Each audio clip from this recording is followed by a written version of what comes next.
Depuis toujours, les humains lèvent les yeux vers le ciel nocturne et s'interrogent sur les étoiles. D'où viennent-elles?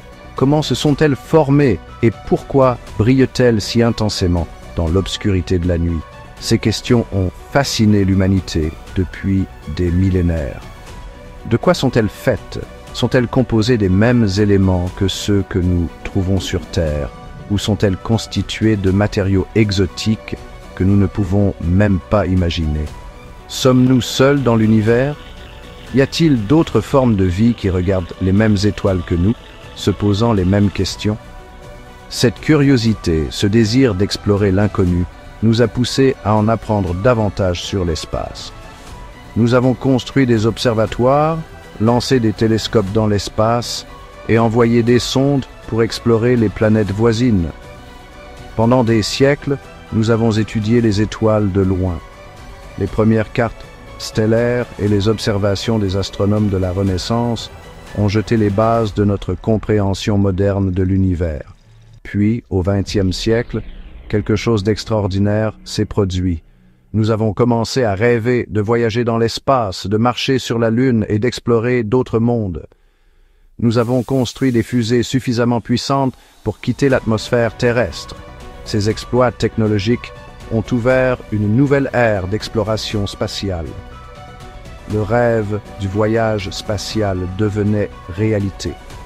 Les astronautes flottaient dans l'espace, marchaient sur la Lune et prenaient des photos de notre planète depuis des perspectives jamais vues auparavant. Mais cette nouvelle frontière ne serait pas explorée pacifiquement. La course à l'espace est devenue un champ de bataille symbolique de la guerre froide.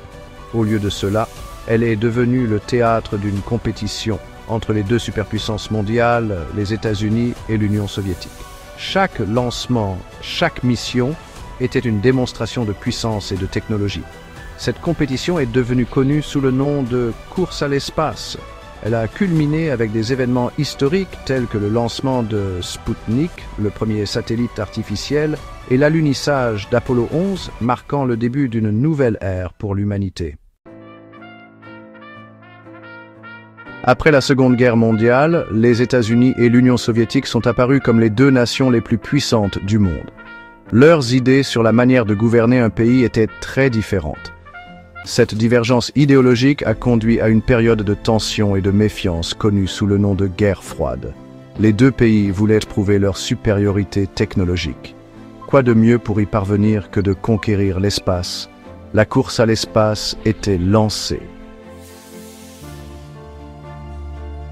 En 1957, l'Union soviétique a lancé Sputnik 1, le premier satellite artificiel à orbiter autour de la Terre. Cette petite sphère métallique a provoqué une onde de choc dans le monde entier. Ce fut un succès retentissant pour les Soviétiques. Pour les Américains, ce fut un électrochoc.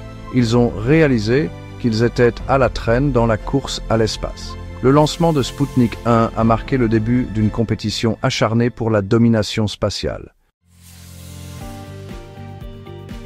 Les succès soviétiques se sont poursuivis.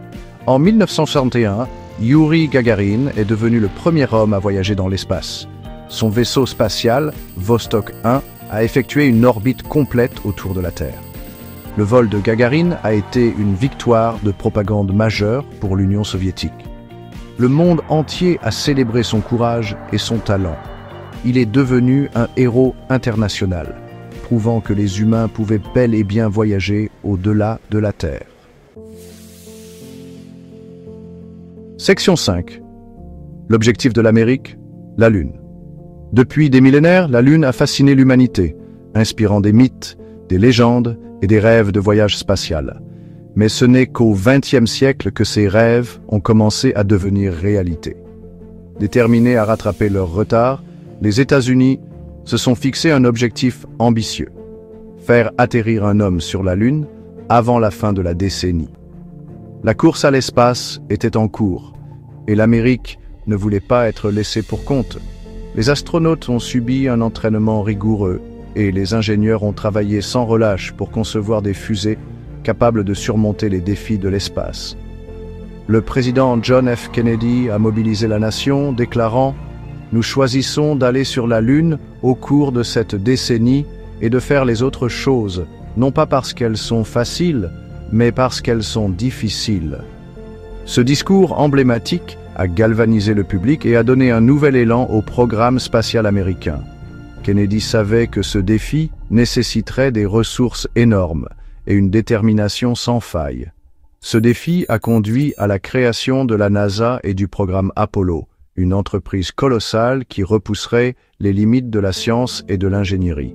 Les scientifiques et les ingénieurs ont collaboré pour résoudre des problèmes complexes, et chaque mission Apollo a apporté de nouvelles connaissances et innovations. Le programme Apollo a non seulement permis de réaliser le rêve de marcher sur la Lune, mais il a également ouvert la voie à de futures explorations spatiales. Section 6. Le grand pas d'Apollo 11. En 1969, le monde entier a regardé avec admiration les astronautes américains Neil Armstrong et Buzz Aldrin devenir les premiers hommes à marcher sur la Lune. C'est un petit pas pour l'homme, un bond de géant pour l'humanité, a déclaré Armstrong en posant le pied sur la surface lunaire. La mission Apollo 11 a été un triomphe de l'ingéniosité humaine et un moment décisif dans la course à l'espace. Elle a montré ce qui pouvait être accompli grâce au dévouement, à la collaboration et à un rêve commun. Section 7. Au-delà de la course, la coopération spatiale. Au début des années 1970, l'intensité de la course à l'espace a commencé à se refroidir. Les États-Unis et l'Union soviétique ont réalisé que la coopération dans l'espace pouvait mener à de plus grandes découvertes scientifiques.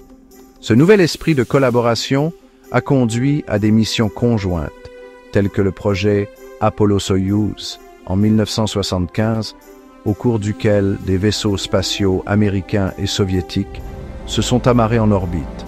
Cette poignée de main historique dans l'espace a marqué un tournant, symbolisant le passage de la compétition à la collaboration. Section 8. Une nouvelle ère d'exploration. La fin de la course à l'espace ne signifiait pas la fin de l'exploration spatiale. Elle a simplement évolué. La guerre froide étant derrière eux, les nations ont commencé à se concentrer sur la coopération internationale et les projets à long terme. La Station spatiale internationale, une merveille d'ingénierie et un symbole d'unité mondiale, a été construite et continue de fonctionner comme un laboratoire de recherche en orbite autour de la Terre. C'est un témoignage de ce que l'humanité peut accomplir lorsque nous travaillons ensemble.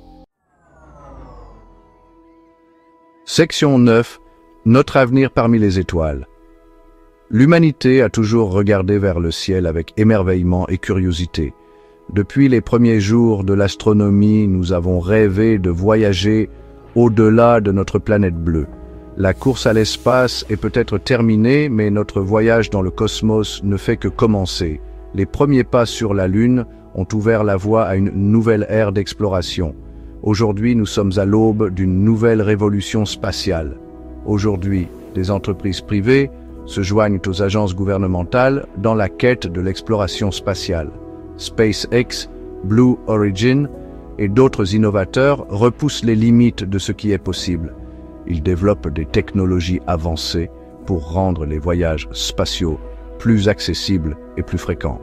Elles rêvent de construire des bases lunaires où les humains pourraient vivre et travailler pendant de longues périodes. Ces bases serviraient de tremplin pour des missions encore plus lointaines, d'envoyer des humains sur Mars, notre planète voisine, et d'établir des colonies permanentes.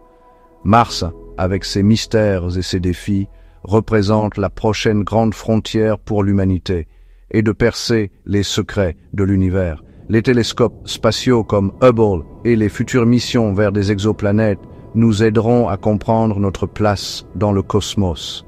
L'esprit d'exploration est toujours vivant.